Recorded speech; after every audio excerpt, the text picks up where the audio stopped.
Welcome to this tutorial. We're going to run through how our home learning portal works from our website.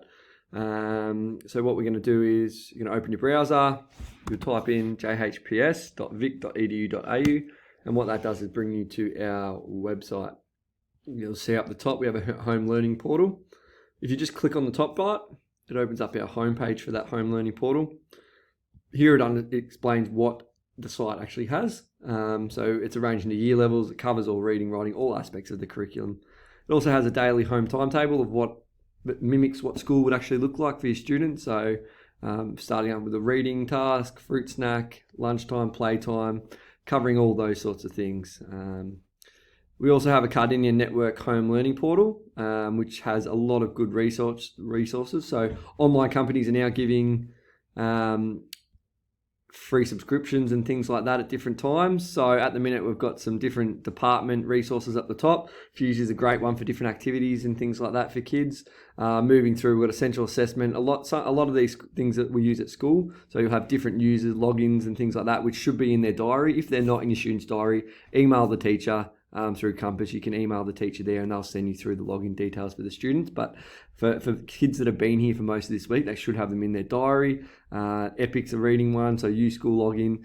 Khan Academy is a great free mathematics one. So if you sign up using your email address or your student's email address, they'll be able to do lots of mathematics from foundation all the way through to, I think it's nearly 30 university maths on that.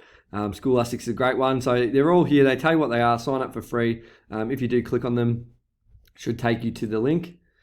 Scholastics is a great one at the minute. They've set this up so you choose a grade level. So say it's grade 1 or 2, you click on that. You don't even have to sign up for this one. You go down, it's got week 1. So day 1, animal studies, spiders. So you watch the story, read the book. Lots of activities down here. Do the activity, watch the video. Day 2, earth science. So covering their bases with lots of reading and activities that are year level based. So lots of good stuff. That goes up to day 5 at the minute. 15 more days coming. So we really appreciate Scholastic coming on board and putting that out for the community to use. Hopping back out of that one and back into the home learning.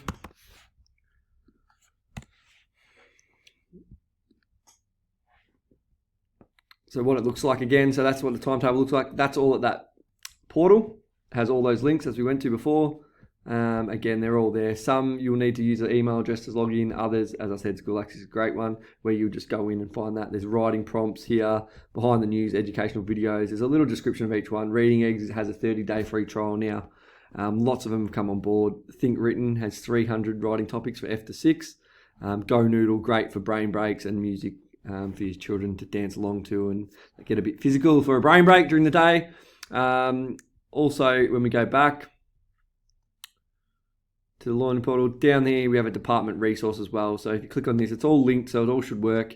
Click on the link, Literacy and Numeracy Tips to Help Every Child. It's a 54-page booklet with links in it as well, but also lots of resources of how you can assist your students at home. The other option is once you click on what year level you want, foundation, it'll take you through to foundation. With reading, here's all the codes for our foundation students. So again, you just click on the Get Epic and put the code in, and they'll be able to read during school hours. These codes will work. After school hours, they stop working. But what you can do is, for a limited time only, they have given, I think, a 30-day free trial. So you can then sign up if you want to use them after school hours at home. But during the day, they should work from that 9 till 10 a.m. Reading block. So kids can choose what they want to read and different things like that. And these actually link to classroom groups that have already been set up by the teachers that should have their proper reading levels. Again, Scholastic reading activity. I just showed you that from the other one, but it's all here as well. So you can click on that. Online reading boxes with all the activities ready to go. For writing, we've got up there, so encourage students to keep a writing or drawing journal for each day, the 5 W's for each day: who, what, where, when, and why. That can be used for a variety of different writing, a recount of what they've been doing during the day. I'll show you another website in a minute, which has a lot of good writing prompts from foundation to 6. Numeracy skills, so we've got all our yellow belt, so you click on these ones, it should pop up with the yellow belt. So kids should all know what they're at. It's in their diary again. It should be ticked off where they're up to. So there's lots of activity here, online resources and ideas to use at home. Heading back, we've also got a deck of card mathematics. So deck of cards at home, AC Maths, click on here. Great resource, lots of different games that you can play. It shows what year level, from kinder all the way up to grade 6. There's different games on each page. Great pictures and photos explaining the games with the instructions, and all links back to maths. The kids don't even realise they're doing maths, they just think they're playing a fun game. But lots of mathematical learning here, and it's great if you are at home with your children as well. Get involved and play some games with them with that. Fantastic resource. Also with the maths, there is, for the other grades, which I'll show you in a minute, essential assessment.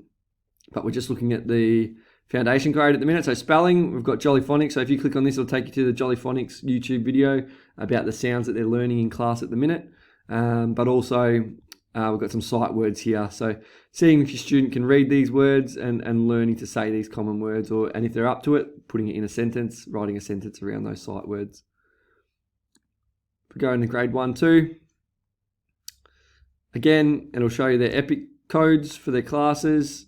Scholastic Magazine, writing, this is where you find Pobble 365, and this can be used for the foundations too, all grade 6s, all the way through. If you click on Pobble 365, it brings up every day there's a new photo. So every day a new photo, a new image will appear. When you scroll down, there's a story starter. So it's the greatest match the world had ever seen. So it gives your students something to write about. There's also a sentence challenge, question time, where they can respond to the questions, 6 sentences, and perfect picture, can you draw what might happen next? So great way for them to do writing prompts. We do ask that you probably just use that one. Don't go to the next one in line, because if school, they do use these at school, so they'll be using the next one each day. But every day there'll be one of these. Giant tennis, it's called today. So that's what the student would write about and answer those other activities there. As I said, that can be used for prep all the way through to grade 6. Numeracy, we've got maths ranges. Obviously, you click on that, it goes to maths ranges. Deck of cards as well. And spelling, so you spend time getting your child to be able to read, spell, and use these in a sentence, the most common 100 words.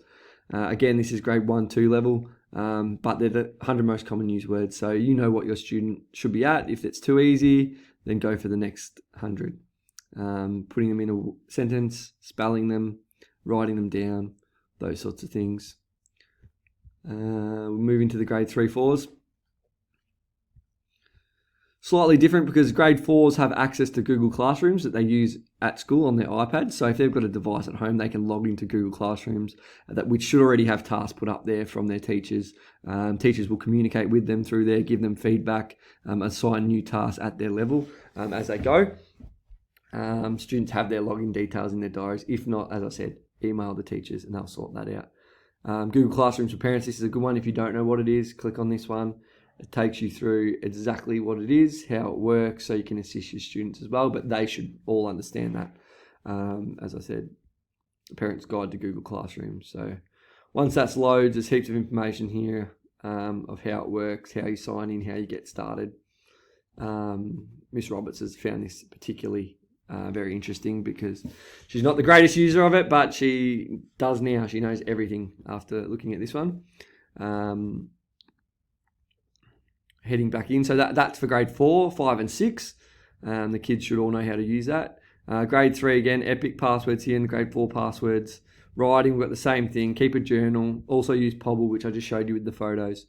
Numeracy, maths ranges, work through that. Deck of cards, also essential assessment. So essential assessment is here. Clicking on essential assessment brings this up. Student login. See if I've got login. I've already logged in as Bailey, my daughter, to show you. So when you log in, it looks like this on the screen. Teachers should have different topics opened up. If there's not, please email your teacher again. But you click on number and algebra, click on place value, the different topics, and it will show you their pre-assessment and their post-assessment. But My Numeracy is where you want to click for the activities. So clicking here on the My Numeracy button down the bottom, and what that opens up is all these activities for your students to do. So you can see up here, Bailey's completed 85% of those tasks. She hasn't participated in any of these ones. So let's pretend we click on using estimation and rounding. That then opens up. There's 4 stars that she can achieve through understanding, fluency, problem solving and reasoning, they'll fill themselves in as she goes. But it's this button up here that says start. You click on start and that will take you into the questions for the students to complete. So there's a question at the top. We'll move it across. There's the question. If you click on that. Round 107.94 to the nearest tenth. Good. So the student can do that. They'll know how to use this. They work on this during the day at school. During maths, they go through all the questions and things like that. Down the bottom of the screen here where it says home, that gets you back to your home page. So that's where all the activities, and these activities are assigned at their level based off their pre and post test. So that's what they'll be at. They can resume it again if you go back into it. So they can work on that at their own pace throughout the day. And that should be from grade 1 all the way up to grade 6. We'll have that option. And again, for spelling, we've got these different words for the grade 3, 4s, even another list of the third 100 most used words. The last one is the grade 5, 6s. The only thing different with this one is they've all got the Google Classroom tasks. So teachers will be communicating with them through that. You've got reading through Epic and those things. Again, Pobble, again, writing, keep a journal. They can do that online. They'll have lots of writing tasks as well on their Google Classrooms. Maths ranges, essential assessment, the deck of card maths. Spelling, for the spelling, we've just got the most difficult words to spell and 100 tricky words. So again, spelling them, practicing them, putting them in sentences, writing the meanings of them, those sort of activities will suffice for now. If there's any other questions, feel free to email us. Email their teacher as the first point of call. They should be able to assist you with any logins or things like that. But just thought we'd run you through that. Hopefully that assists you. All the best.